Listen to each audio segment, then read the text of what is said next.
John Wilkinson was born in London and grew up in Cornish coast and on Dartmoor. After university at Cambridge, he trained as a psychiatric nurse and worked in mental health services and public health in the West Midlands, South Wales, and London's East End. In 2005, he moved to the United States and has held academic positions in the University of Notre Dame and the University of Chicago.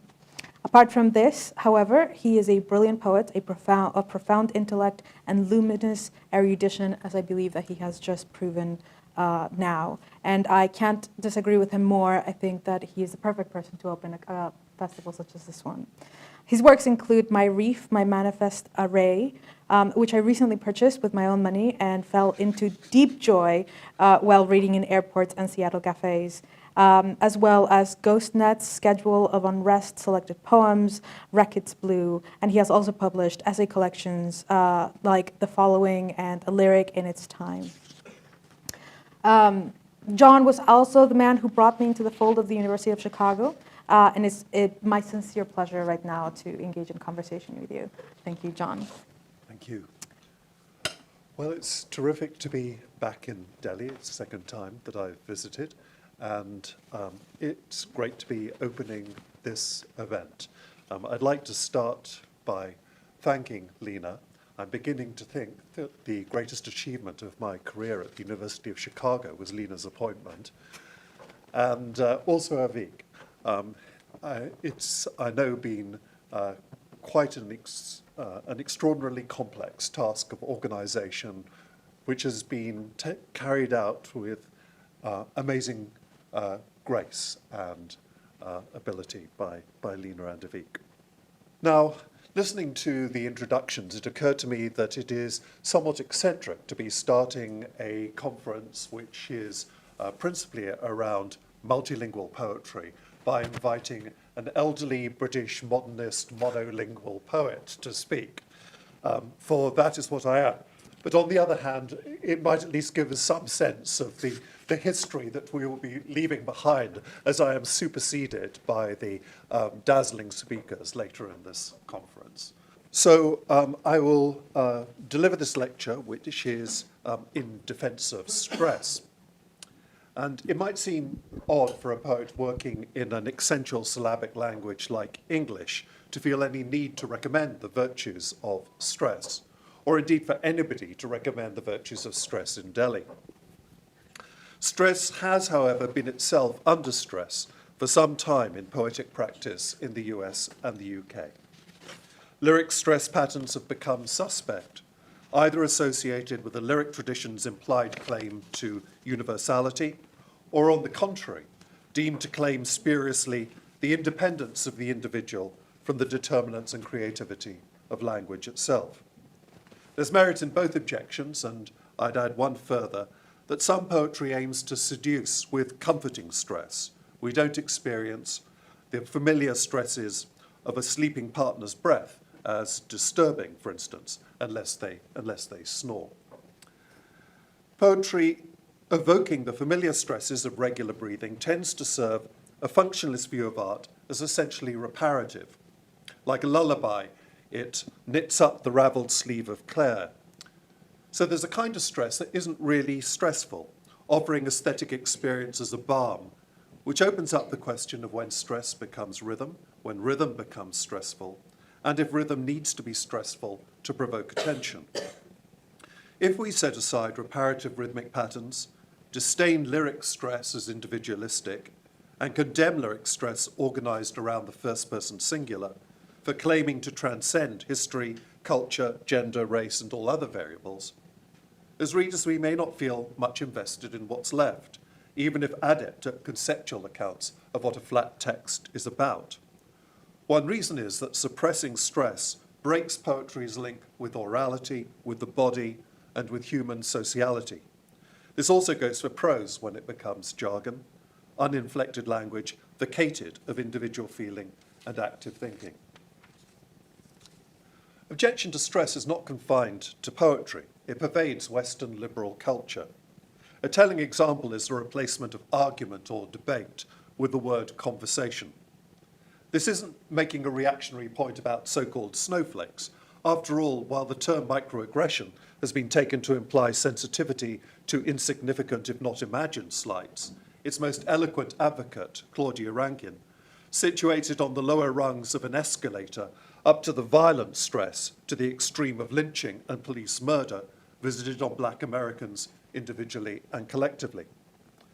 Rather, I'm thinking of a wellness ideology and industry committed to reducing individuals' exposure to stress, as well as to short-circuit their physical and psychological stress responses. True self-scrutiny is substituted by scrutiny of the dinner plate, managing food intolerances. Stress aversion of this kind is not simply apolitical, but fundamentally anti-political, exemplified in the right-wing individualism of some Silicon Valley tech magnates. A debased version of Buddhism espoused in such wellness ideology disdains Buddhism's central ethical charge of compassion for all creatures, which doesn't mean feeding your pooch on caviar. What then might be the virtues of stress? No question, stress can be debilitating or even deadly. Who would invite or welcome the stress experienced by the residents of Kyiv or those enduring the London wartime blitz? Whatever the secondary gain, excuse me, could I have some water? Is there some water around? For we do have testimonies from both times and places of a fuller experience of social being, in Britain having its political after effect in a post-war welfare state. But I think we'd agree, thank you, that a condition of continuous stress or an experience of violent extreme stress are to be avoided. The question is how to convert stress into a force for life rather than despondency, sickness, or impotent rage, into life that transports or that struggles or that creates a refuge in solidarity, community, or faith. Consider the notorious stress of a person in a high-pressure urban environment like New York, or Delhi indeed, and the varying responses to it, not determined exclusively by relative affluence. The adaptation process relies on the dialectic at work between the stress of individual subjectivity in relation to social, economic, and linguistic determinants, and the stress of social engagement and legibility in the face of legitimate individual needs and demands. That dialectic can motivate art with transhistorical and transcultural impact, universal, if you like. I'll end this talk with an example in the poetry of Gwendolyn Brooks. First, though, I want to say something about trained sensitivity to stress, because the poetry I'm engaged with as a writer and a reader requires training in close reading to recognize and negotiate its stresses. A decline in such training, which I received at high school, is contemporary with the blunting or avoidance of stress. And in the British and American academies, close reading has largely retreated to creative writing workshops, even if the workshop is in danger of becoming a stress-averse environment. What interests me is a flattening or digitalizing of experience, a de-stressing scarcely affected by nostalgia for vinyl or silver halide film. Decline in the academic study of English literature occasions much self-interested hand-wringing in departments of English. It has been ascribed to harsh competitive conditions for employment, preferring vocational courses, the deplorable materialism of the younger generation, the admirable progressive activism of the younger generation, the distracting effects of social media, the rise of alternative creative media, such as video games, the collapse of a literary canon reflecting white heterosexual male dominance, and malign politicians. The apogee of academic instruction in close reading and literary history was attained at a brief moment in the 1950s and 1960s, remaining essential to a reaction in subsequent deconstructive theory. Reliance on such a literary culture and its associated skills has become anachronistic. In Britain, most students find readable only poems reflecting their immediate interests. And I've heard a creative writing student in Chicago say he doesn't see why he should be interested in old poems, that is, that haven't recently won major prizes, so showing him the way.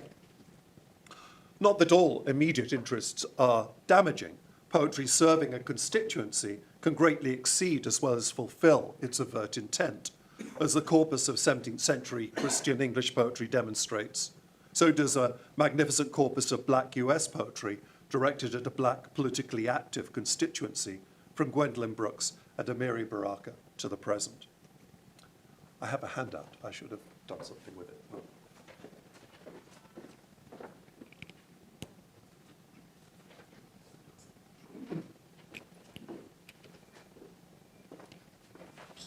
So take George Herbert's The Elixir, which as a child I was taught to sing as a hymn, my hymnal leaving out the second verse, presumably as too abstract. Teach me, my God and King, in all things thee to see, and what I do in anything to do it as for thee. Not rudely as a beast to run into an action, but still to make thee prepossessed and give it his perfection. A man that looks on glass, on it may stay his eye, or if he pleaseth, through it pass, and then the heaven espy. All may of thee partake, nothing can be so mean, which with his tincture for thy sake will not grow bright and clean. A servant with this clause makes drudgery divine, who sweeps a room as for thy laws, makes that and action fine. This is the famous stone that turneth all to gold, for that which God doth touch and own cannot for less be told. On the face of it, this is a poem of simple faith, but the verse about a man that looks on glass is telling in ways that exceed the proverbial and devout. Oscillation between surface and depth, between glass and prospect, might be taken to direct how to read the poem itself. That's how we read, if close readers. And what if the glass were a looking glass, and heaven therefore lies in the eyes that seek God? What are the transformations of the last two verses? The verse lines sweep to and fro according to prosodic laws, and this movement is the touch of the alchemical stone. But it has already happened, even before the tincture, which is another word for philosopher's stone. What turns to gold is not what is seen through glass. The glass itself is transmuted by the tincture of thee. Thee and thy, the very act of address to another, has this telling effect. The switch was made from me to thee in the first verse. No more me. We can all partake of this theeness, the theeness of communion. The poem features a cluster of th sounds to facilitate this. Mine is a tendentious reading, as though I were the thee and were prepossessed, and this poem also feels as though it arises from the loam of the language, familiar before we even think about it. A tension exists, though, between such recognition and the sophistication of the poem's metaphors, producing a certain awkwardness in its rhythm. This awkwardness snags me, making this hymn or poem persist in memory, where 100 hymns I sang quite as often have no lasting presence. For instance, the lines, which with his tincture for thy sake, and who sweeps a room as for thy laws, are sung according to regular meter in the hymn. I'm not going to sing it, I will spare you that. But the poem's gathering emphasis on thy introduces a counter rhythm that brings the poem's stresses into a tension. Rhythm becomes stressful in a way that demands a reader's assent. Yes, I too am thine, or not. Isn't it convenient that my servant's drudgery can be made divine? Stress can be felt too between a series of statements, their metaphorical charge, and their prosody. That is, between doctrine and an individual's imaginative understanding and attachment to that doctrine. My hymnal's excision of a verse betrayed how awkwardly this poem fit a use presuming an orthodox expression of faith, unaffected by the stress an individual might feel negotiating such faith. Added to that, my discussion relies on close reading, and for a secular modern, that introduces the stress of abdicating from the scriptural context. In the eyes of the faithful, to close read this poem would itself constitute a form of resistance, like a secular art historian interpreting the imagery of a biblical scene by Caravaggio as queer. Loving Herbert's poem, I can't adore it as if it were an icon. Historically, literary close reading did not emerge out of nowhere, and all religious traditions have promoted exegesis of scriptures and major commentaries with forensic attentiveness to textual detail. There would have been scrupulous, trained exegetes among George Herbert's contemporaries, but the important distinction is that of motivation, The religious exegete is, at whatever remove, working to clarify the demands made on the faithful for right living and right dying. And of course, conspiracy theories like QAnon demand paranoid close reading in order to massage all texts into alignment with their systems of belief. Literary close reading begins in its purest form by bracketing out such motivation. The question to be asked then of the elixir is not what it says about right living, although that is the poem's evident focus, but how it performs. This can lead to the impression, with a text as clear in its overt message as Herbert's, that close reading invents difficulties where none exist, and that poems provide opportunities for critics to show off their ingenuity. In practice, close reading did come to privilege irony, ambiguity, and notably the so-called parsimonious text, where every element and aspect can be brought to serve a reading that leaves nothing unaccounted for. Faced with the surrealist or Baroque poem, it flounders helplessly. Training in close reading helped shape 20th century Anglo-American poetry, as well as how poems are read. It promoted close writing, to coin a phrase, poems rewarding special readerly skills, including the capacity to track and take pleasure in stress, as well as to be affected by its subtle disruptions. And it encouraged poets to write intricately. Although the combined ingenuity, passion, complex stresses, and strenuous thought in the poetry of John Donne, its astonishing shuttle between the tightly wound and the intimately conversational, has never been equalled in English. Close reading assumptions underpin not only conservative formalist poetry, but also confessional poetry, New York school poetry, Black Mountain poetry, apocalyptic poetry, even some language poetry. It's inconceivable to read, say, Susan Howe, if you're not skilled in close reading. At the same time, during the heyday of close reading, not only poems of greetings card sentimentality were despised as beneath notice, but also those of a writer as powerful as Allen Ginsberg or as popular as Charles Bukowski. They've had their revenge. Vernacular poetry influenced by the Beats and by a long history of black spoken word poetry is now the mainstream through hip-hop culture as well as in slam.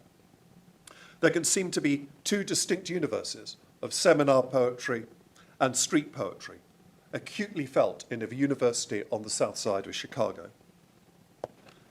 As the most theoretically sophisticated poetry has shied away from stress, in rap, the exploitation of traditional stress patterns complicated by offbeats is central and obvious. Where core messages are not in question, what's most valued are skills in managing stresses, linguistic inventiveness, and performance.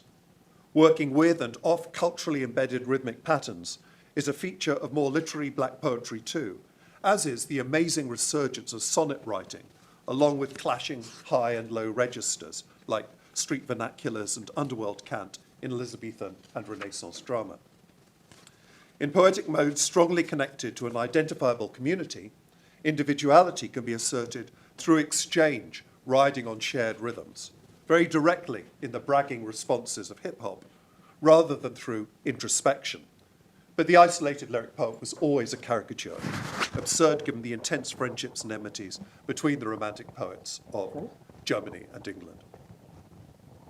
Exchange has been vital to close writing poetry too, with as a shining example the social lyric of Frank O'Hara emerging from New York gay artistic culture during the pre-Stonewall era when gays were persecuted. But the point about exchange can be made more generally around close acquaintance with poetic tradition. Politically, this cuts both ways. Attachment to tradition can be reactionary, but a language use doubling down on non-semantic properties of language, as exploited by generations of poets, can resist linguistic utility and challenge ideology encoded in normative usage. This has been a working assumption of radical writers in English from Shelley onwards. However, the reception assumption of such writing has relied on readers with a trained literary attention, in Shelley's time trained in Greek and Latin poetics. This readership may always have been small, but during the period of maximal prestige of close reading, coinciding with a huge expansion of university education in Britain and the United States, it did constitute a receptive constituency for close writing poets. Although at a time of political crisis, Shelley did turn to the popular ballad form with The Mask of Anarchy and planned an entire collection of popular ballads.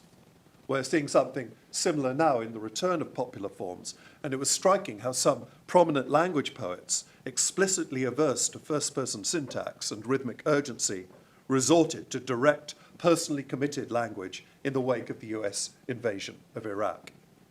Conditions of stress felt in the body insist on stressed expression or wholesale avoidance of stress, if available by mindful or pharmacological means. What connection does attrition of close reading have with stress aversion? Considerable, despite the overt politics of much paratactical and flattened poetry. Close writing poetry came to squeamishly repudiate the first-person lyric because the subject position is a social construction with no legitimate authority, as though the subject position always implicitly made universal claims. But poetry evacuated at the first-person singular tends paradoxically towards an even stronger claim to authority, which I'll note later. Meanwhile, comforting poetry remains vastly popular, as in the writing of Rupi Kaur. Love will come, and when love comes, love will hold you, love will call your name, and you will melt. Sometimes, though, love will hurt you, but love will never mean to. Love will play no games, 'cause love knows life has been hard enough already. Okay, that's just a sort of random sample. It'd be crazy to try to close read this. It knows its readers, and in its stress-free way offers a stress reduction technique which must be effective for its readers. A more rigorous and far from comforting aversion to stress characterises the recent poetry of J.H. Prynne, routinely described as Britain's major late modernist poet, where eliminating cadence and stress results in a kind of circuit board writing, whose coherence relies on a philological underwebbing, invisible to most, and on knowledge of the prior corpus of Prynne's poetry. This imposes severe demands on the close reader. In fact, demands it would be impossible to meet, which may be part of the point. Agency has been offshored into the linguistic archive as a basis for textual production deemed autonomous, with Maoist dialectic its motor. When reciting his work, Prynne has asked his audience to shut their eyes, enter the darkness, and watch for twinkles of light, like certain practices of meditation. To abdicate from the stress of authorship and critical reception lies at a far remove from combative relationship with pre-existing texts, whether by middle period Prynne in poems such as The Oval Window or Not You, or M. Nubesi Philip Zong, or Lely Long Soldiers, Whereas, or my colleague Chiku Reddy's Voyager. A painful and productive relationship with mother tongue and or patriarchal authority, encoded in historical record, contract or treaty, asks for close reading by both writer and reader. It doesn't necessarily receive it. One pedagogical approach directs students to the poem's methodology and excerpts from source text before samples of the poems are read, so individual and collective violence and pain can be discussed abstractly, stress-free. Reading late Prynne can be a stressful experience. Attempts at close reading commit a category mistake. The truly stressful can be close kin to stress-free. Both approach absolute conditions. Neither can admit doubt or nuance. Faced, as you are, with samples of a text like aquatic hockets, and there's an inevitable arbitrariness in choosing from Prynne's recent output. In the last 3 or 4 years, he's published some 20-plus books, many of which are akin to the sample you have in front of you. My training means I can't resist in diving into close reading. Hockets, I discover, is French for hockey stick, maybe pointing to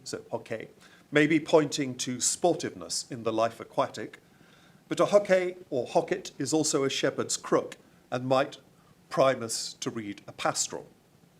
An epigraph from John Dowland's second book of songs or airs to the book as a whole announces, though all my wares be trash, the heart is true, further hinting that what follows may not be quite serious, while the first poem's title, Welcome Handcart, might tell us as readers to go to hell, going to hell in a handcart being a proverbial phrase, or suggest the following poem is a vehicle piled with miscellaneous goods.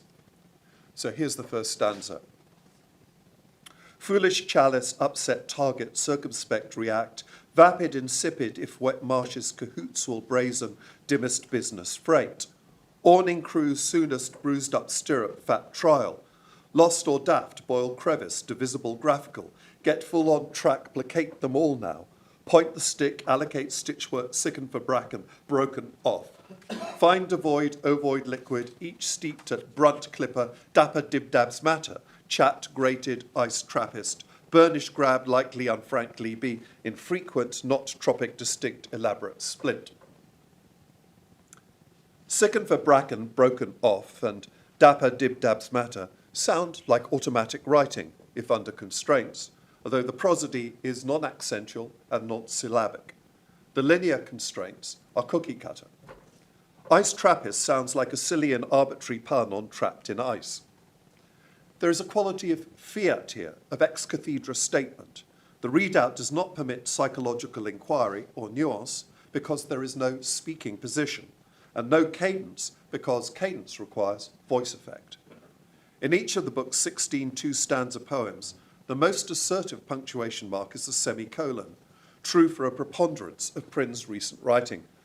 An online grammatical tutorial tells us, use a semicolon to join two related independent clauses in place of a comma and a coordinating conjunction, and, but, or, not, for, so, yet.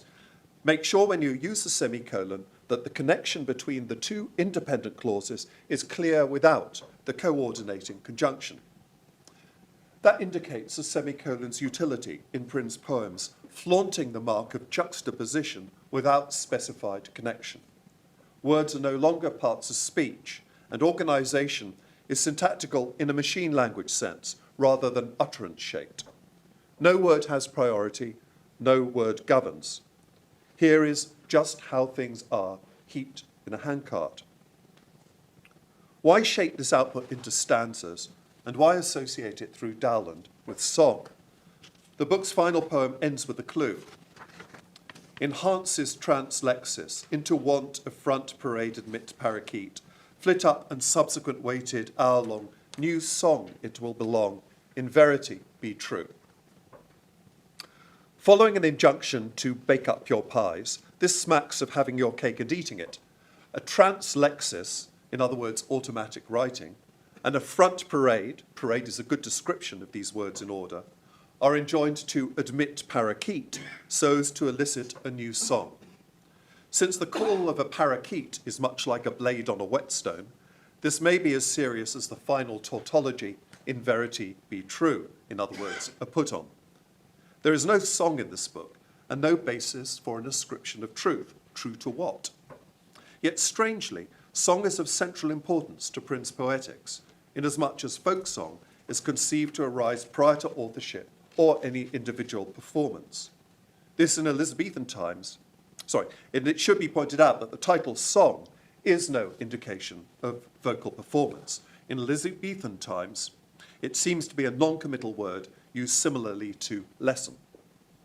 Song then is independent of singing, although a parakeet might argue the point. We might rejoin that a parakeet song is heard as unstressed, even if a bird song can be modified by a change of environment. We certainly hear crows quarrel, or a parakeet expert might recognize stress in the sounds of a caged parakeet. But as readers of this poem, we fall back on pattern recognition, as we would in identifying a bird song. These are language twitters, as various as a nightingale's repertoire, if much less melodious. You can't argue with a nightingale. You can't enter mentally into an exchange with the nightingale. You'd be hard-pressed to sing along with a nightingale. Even the most learned ornithologist would have difficulty in interpreting what this particular nightingale means by this particular song passage. Any response is thwarted because a reader is deprived of guidance as to where priority or stress lies in the word array. Remarkably, these are verses in which line breaks introduce no suspense or emphasis, and I can't think of any other poetry in English where that's true. Yet an ornithology of poetry would identify, an ornithologist of poetry would identify these poems instantly as Prynne's. If you really wanted to eliminate all traces of a speaking voice, business school extrudes plenty of machine-like language, whereas the extreme idiosyncrasy of Prince poetry encourages its reception as tablets brought down from the mountain.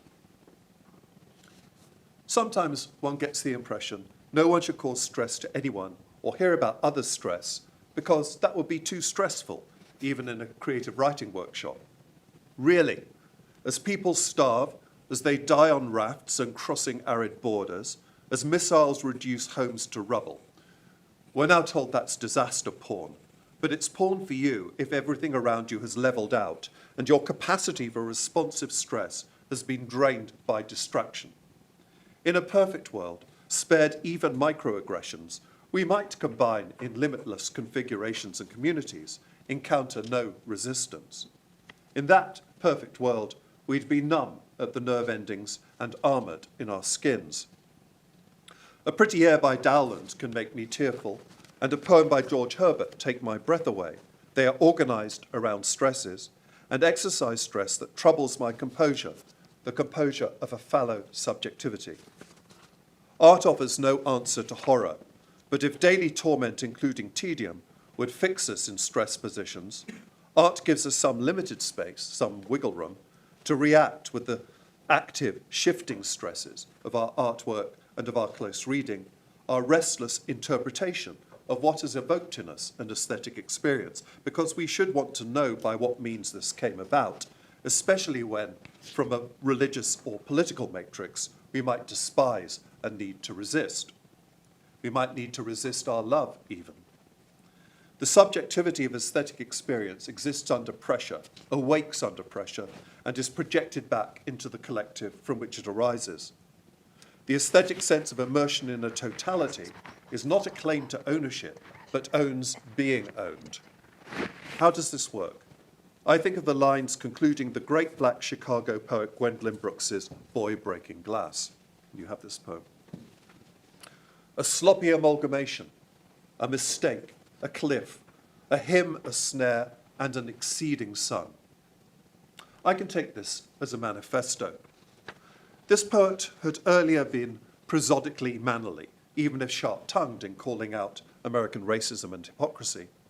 But these lines were written mid-career in 1968 at a point of personal and poetic crisis. Who were her readers? Whose approval did her poetry seek? The poem ending in these lines risks remaining a sloppy amalgamation or just a mistake. It is raw. It celebrates vandalism as right and creative, yet cannot eschew elegance in its own conduct. It starts with a brazen declaration in iambic pentameter and then stumbles into a parenthesis, working with and off a deeply embedded rhythm. It starts with a voice of authority, but fragments into multiple voices it takes some effort and doubt to assign. It infuriates me that online glosses refer to the speaker of this poem. If there's a speaker at all, there are at least 5. Boy Breaking Glass is a lyric poem, but not under the discipline of a lyric voice as ringmaster. Here's the poem. Boy Breaking Glass. Forgive the English accent for this poem.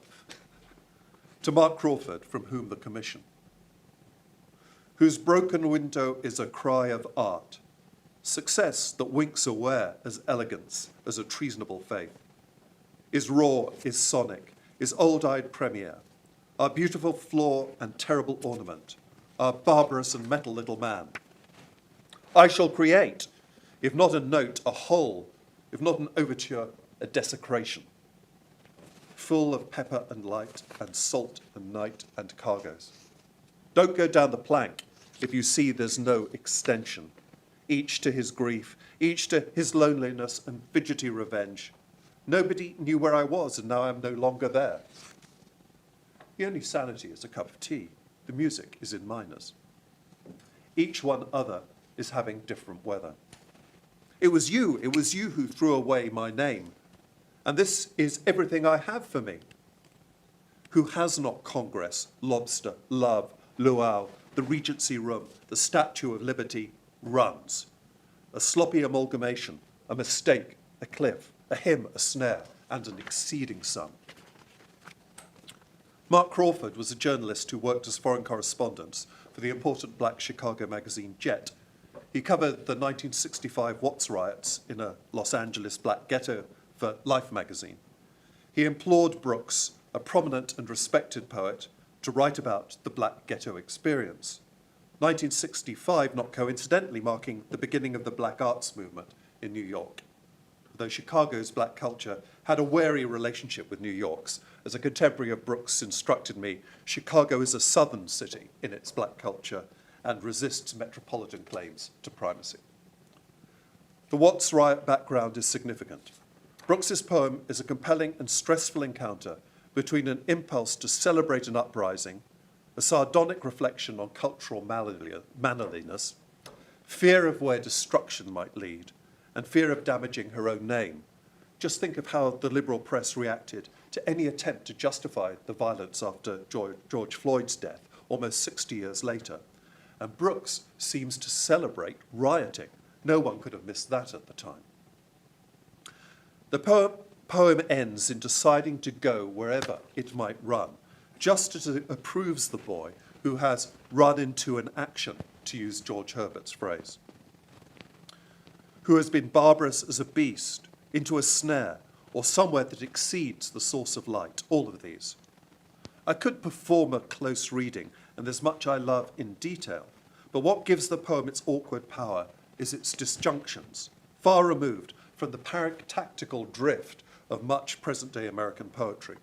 These are jolts. The poem risks falling apart, and such jolts should force us awake. The poem is not only awkward, it is untoward in its movement, yet it arrives at a great assertion, a great yes that does not self-consciously wink aware at elegance, but arises from a sonic smash of voices. This is poetry at the giddy limit. Awkwardness is what this poem shares with George Herbert's and with South Side Chicago's jazz, its rhythmic clashes and angularity. Where Herbert's awkwardness comes from the power of individual poetic expression, struggling out of doctrinal formula, Brooks's comes from the other direction, a sophisticated and subjectively attuned lyric poet whose Pulitzer Prize gilded name had been made as a reputable observer of black life, now struggling to enter into a constituency of radical black resistance. Both Herbert and Brooks are writing at the stressed hinge of their subjectivity's relationship with a collective commitment, apparent in the stresses of their poems. It is owing to stress that both Herbert and Brooks are major poets rather than representative ones. Stress motivates these poems. They are not motivated to win prizes, they are not comfortable, they are not squeamish about the lyric first person, but place it under stress. They do not claim universality, but they vouchsafe the present 21st century privileged white male's secular speaker and aesthetic experience, which has given him to think and to feel more alive. Thank you. John, I had so many questions for you, and then you read this thing, and now I have a brand new set of questions, and I hope that's all right. To switch gears, I think you set it up quite nicely. So I think my first question, and I believe you answered this I have the benefit of having John's talk here. You answered it eloquently in page 13, but in this moment in your life with all the work that you're dealing with, why did you choose stress? What in the world and what in your life made you, of the vicissitude of things, because when I reached out to you, you knew right away, as opposed to everybody else, what you wanted to discuss, and I'm very curious as to why. I guess that I'm starting to be interested in processes of digitalization and of artificial intelligence and what those might mean socially and artistically. But I'm only just starting to think about that, so I'm particularly interested in what anybody else might have to say about that. But of course, as we are endlessly informed by computer scientists, everything is just ones and zeros. Speaking as a crazed audiophile, I keep being told that the difference between cables cannot exist because they're just sending ones and zeros. But they do differ. So I'm interested in that. I'm also interested in the reaction to it. I mentioned the return of film usage. Standing in the camera shop in Cambridge the other day, I noticed all of these undergraduates coming in buying rolls of film. I couldn't believe it. And of course, the return of vinyl has become much commented upon in Britain. But chiefly, my interest lies in a sense of ironing out. I've been puzzled by Prynne's recent poetry. I'm always puzzled by Prynne's recent poetry. Usually 6 years later, I start to get a grip on it. And it's more than likely that in 6 years' time, if I live so long, I will feel that I completely understand what he's up to in these poems. But right now, I have a sense of where this comes from because I have read his addresses on poetry where he is extremely insistent that poetry does not and should not come from any individual authorship. And when I mentioned Maoist dialectics, that was entirely serious. I was present when in Guangzhou he addressed an enormous audience in a big auditorium and berated them for having abandoned Maoism and Maoist dialectics, which was kind of an astonishing moment. But he seriously sees language as in some sense, as in a fundamental sense, as prior to its speakers.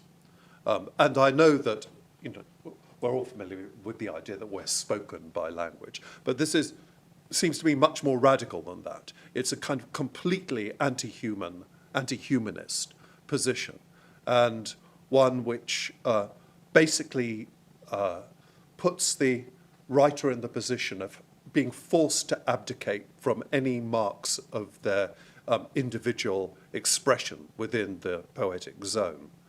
And I just find, because I've always been especially fascinated by the workings of rhythm and complexities of rhythm in poetry, and because from the very start of my writing career, I became deeply frustrated by the predictability of rhythm in much poetry and in almost all rock music, and looked for other sources of interesting rhythm.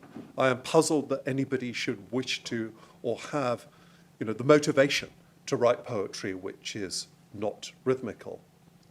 I haven't actually asked him this. I met him the other day, and he's now immobile, quite elderly and unwell. But I asked him what he was doing, and he said, "Oh, I'm writing poetry because I can't do anything else." He continues, or something continues through him. Something continues through him. I'm really fascinated by your answer because you addressed it within sort of the lyrical boundaries and the craft and the interest of the production of poetry itself. However, in your text and your talk, there's also a historical, contemporaneous element to it.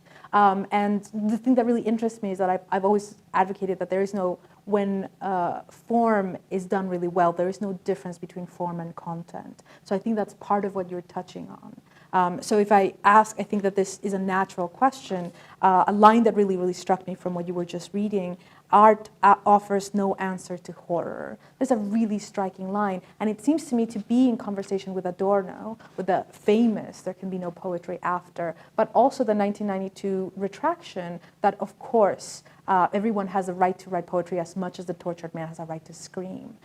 So I'm sort of trying to understand that in that context, and in the context of, for example, the invasion of Iraq, the U.S. invasion of Iraq, another historical event that you mentioned here. Could you speak more to this? Well, anybody who reads out of sheer boredom and in order to waste time the reviews of poetry in British mainstream journals will know that it is generally recommended for its comforting effects. I wasn't so much thinking of Adorno as I was thinking of Leo Pisani, who's written extremely eloquently against the idea of art as reparative. And I wanted to push against that too. And one of the problems about talking of aesthetic experience is that it seems to iron out every kind of response to a work of art. Either you get the aesthetic experience or you don't, and it's kind of one thing. And I wanted to somehow push back against that and to say, no, aesthetic experience is not something that gives you just this sense of wholeness, which is also, I think, often a kind of monstrous experience of egotistic expansion. But it needs to be interrogated, and it can't be seen as a substitute for political action in the real world. In other words, I don't see poetry as in itself something which is, or is only rarely and only coincidentally a political force. I can think of examples where it has been rarely and coincidentally political force. So I'm wanting to push against that, but I'm also wanting to push against the idea of poetry as being fundamentally about some kind of individual balm. And I've never read poetry as an individual balm. I've always been much more taken with the most extreme romanticist position that poetry is the most strenuous activity available to human beings as readers and writers, or can be, in the way in which it makes simultaneous intellectual and emotional demands, and that it does so within constraints, and it shows how the constraints we live and work under are fundamental to our creative activity and to our way in the world, to our language. So, just to follow up on that answer, the act of reading poetry as well as writing it, would you say that should apply to both? I do, but of course I don't always read in that way. I mean, one of the things about being a professional teacher is that you read in order to prepare for classes. You can also read, not necessarily poetry. I don't read poetry for sort of kicking back. I read 19th century novels for kicking back. But if I'm reading poetry, the poetry which I identify in my scanning of poetry as something unrecognized, or something that has about it a moment of the unaccountable, that is the poetry where I will stop and I will read strenuously, or at least if I have the time, I will read strenuously or put it aside. So, and I might be straying here a little bit, but you know me and you know the things that I write about. I come from a country that has a very long civil war, Yeah. and I write specifically about that violence that I experienced as a young child, and I'm still examining to this day, and I think to the end of my days. A question that I get a lot is, how do you self-care after you expose yourself, that you put through yourself through a lot of these memories and a lot of this research? I'm wondering, because I think that the opening passages of this talk really address that notion of, what did you say, corrupted version of Buddhism? Yeah. Is that how you phrased it? So when you are teaching, because you're mentioning this, in the practical sense of it, it is one thing to say to yourself, I will endure, and I will do, and I will put myself forth. How do you adapt that when you talk to very young writers? I think that, well, there are several possibilities there. One possibility is to say that self-care is not about endless retreads of the same traumatic experience, which is what writers often feel is important to both their authenticity and to who they are, that they define themselves by one or two disturbing events in their lives. And the possibilities opened not just by poetry, but by any artistic practice to enter into a world which is not yours and to some extent remove yourself, should not be shied away from. Those are there, and those are really important.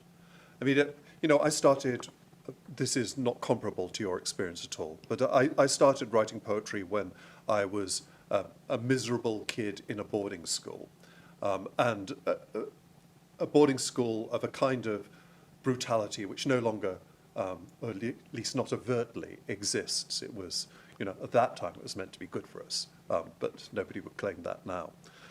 But poetry was a way of, one of the things I want to ask Jeetin later on actually is about this, because he does talk in his most recent novel as poetry as being some kind of protective carapace, and he dismisses it because of that, or at least doesn't dismiss it, but he's critical of it, of that possibility of poetry.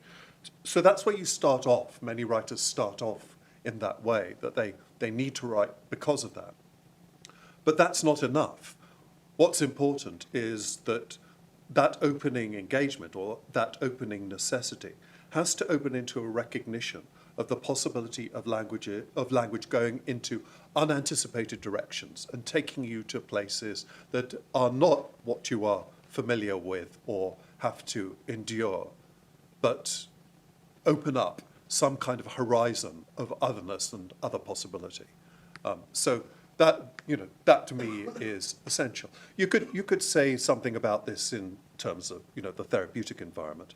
In other words, the kind of therapy which proposes or purports to be able to cure trauma is very different from the kind of therapy which is long-term and expensive, but also aims to give you the possibility of living in a different way.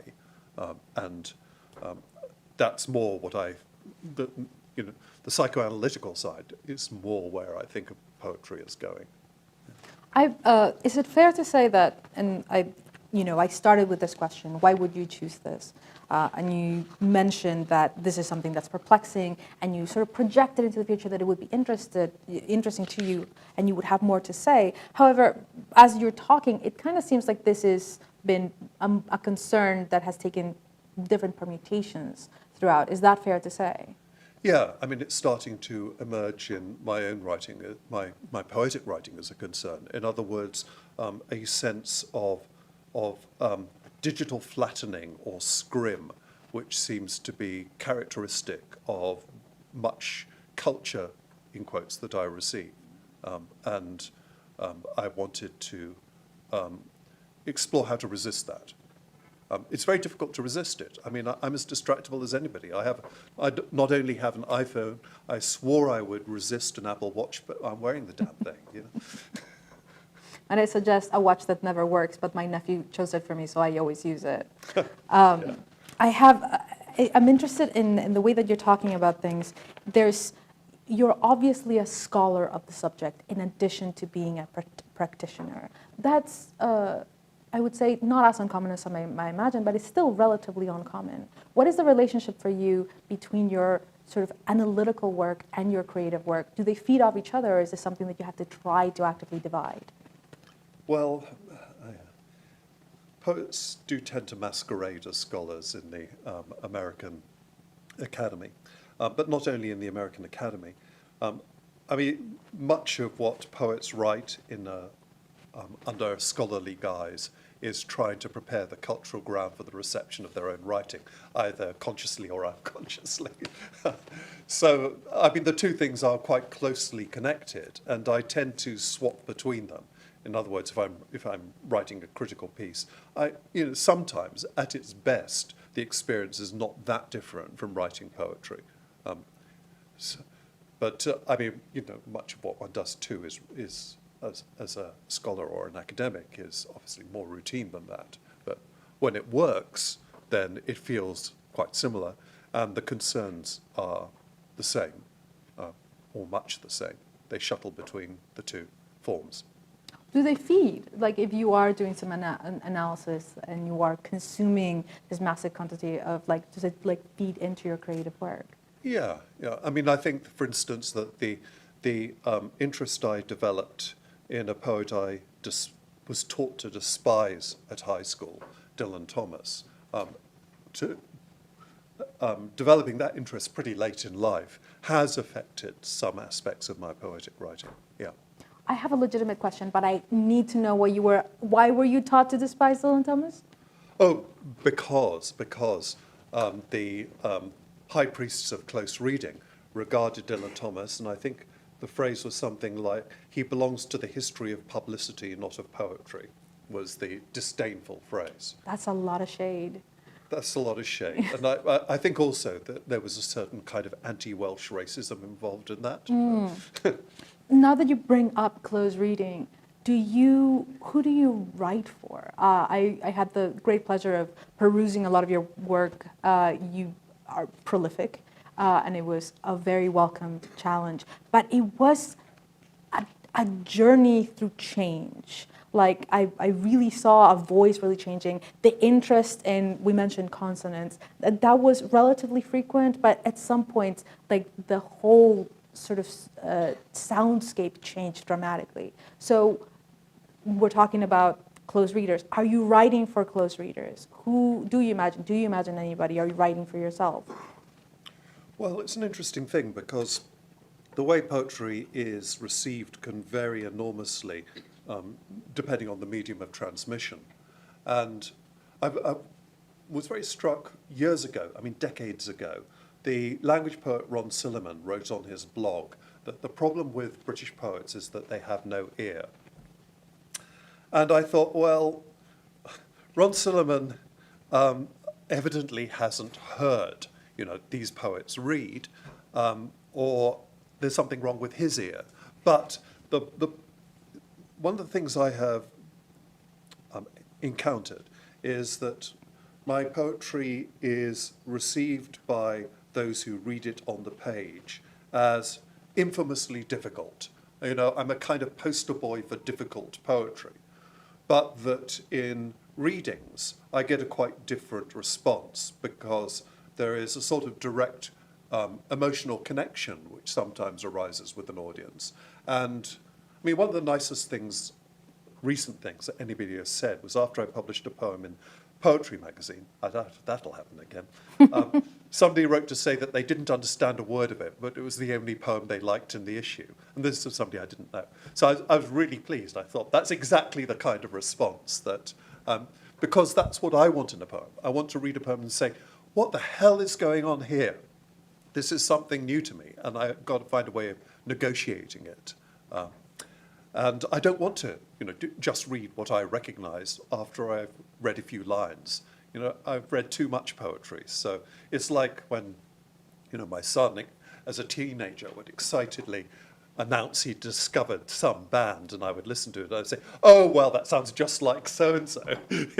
I realized after a while that this was unkind.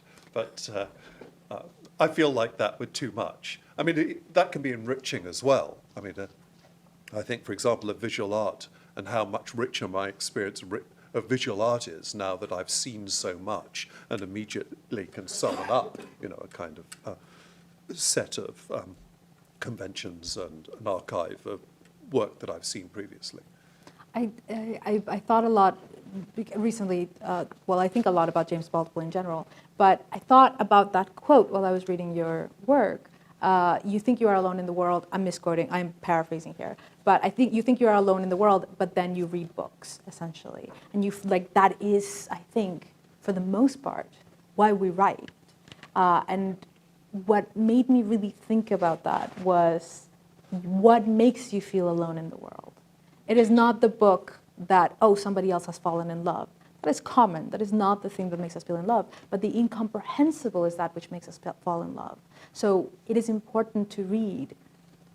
Perhaps this sounds unkind, like this band sounds just like, but also inscrutable poetry, poetry that demands of us, because that demand is the essence of what it takes to make community.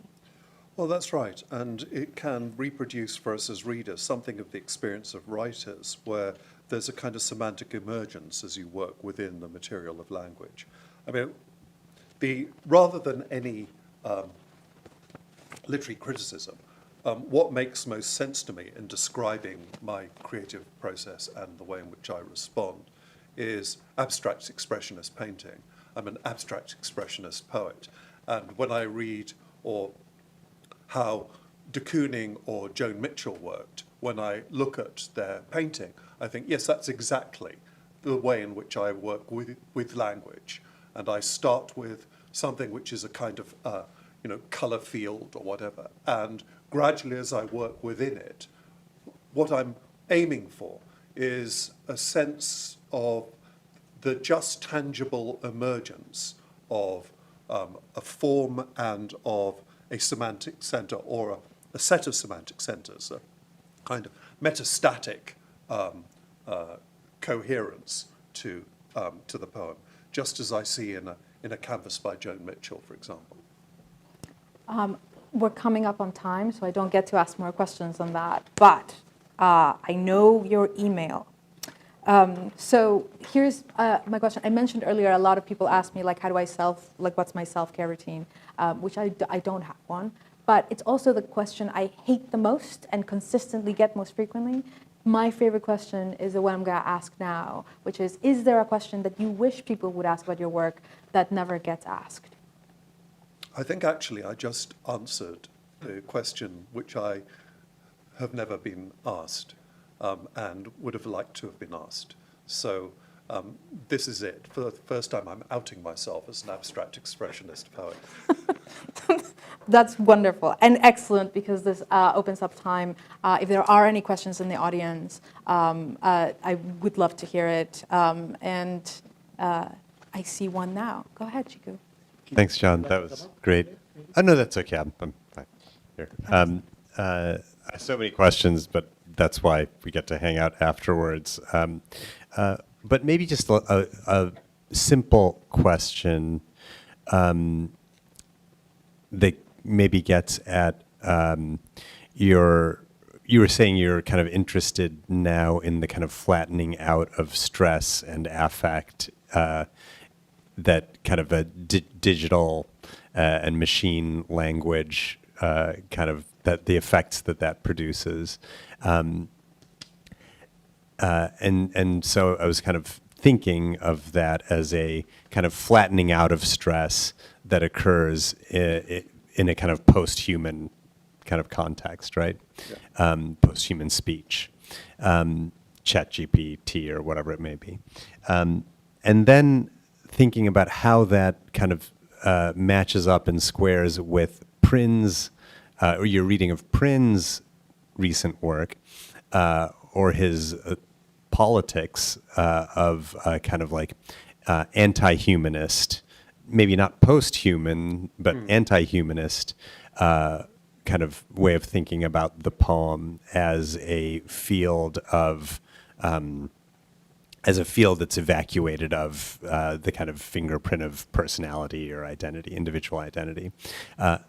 But the main prosodic difference between Prin's version of a non-human kind of speech and a digital machine speech is that Prin's poems here in the packet are nothing but stress, right?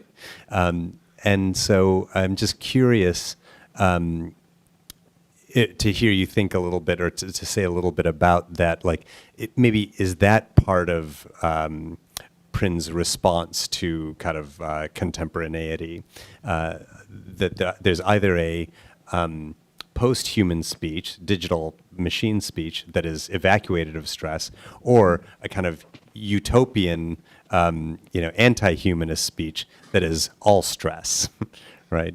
Or is that kind of overly simplifying the? I think that's a very interesting idea. I did comment at one point that all stress and no stress end up being much the same, because both of them are evacuated of individual human agency and difference. Yeah, but I suspect that you're right, that there is something utopian about it. A striking feature of his early poetic sequences is that they tend to leap into some kind of utopian overdrive in the final moment of the sequence, having before then put the reader through all kinds of confrontation with horrors, whether it's the poisoning of the earth or the war in Iraq or whatever it might be. So it might be thinking of the overall trajectory, and if one were to think of these recent poems as examples of an endlessly reiterated coming to a conclusion, then maybe there's something in that, and I could look at them again with that in mind. I mean, as I said in my response to Lena, I'm very conscious that I'm talking about these poems prematurely, but there's been a lot of chatter about them amongst poets in Britain, and so far puzzlement is the overwhelming response from really pretty sophisticated readers whom I would tend to expect to offer guidance. Yeah. But the idea that they're all stress is, I mean, in reading them aloud, it's impossible to avoid, to some extent, converting them into stress. That's one reason why Prynne never read his poetry aloud. I mean, he never wanted to be identified with his poems. He only read them aloud in China. Yeah.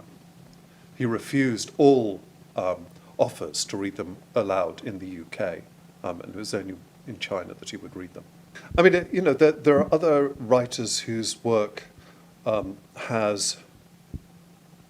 eschews lyric stress patterns because they have an entirely different sense of rhythm.